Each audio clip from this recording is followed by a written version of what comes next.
Великата среда од страдалната седмица е уштедна поука и повик за духовно соединување со Исус и покаяние. На овој ден Исус Христос се наоѓа во куќата на лепрозниот Симон во Витанија. Таму влегува една побожна жена со миро.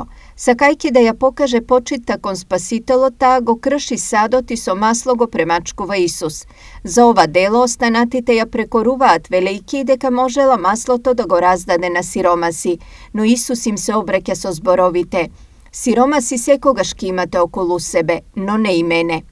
Со оваа сцена Светата Црква на Велика среда не подсетува да се свртиме кон нашата духовна состојба и со нашите покајнички солзи да го миросаме Исуса. Истовремено, Велика среда се поврзува и со големото предавство на Јуда, кој токму на овој ден за 30 сребреници го предава Исус.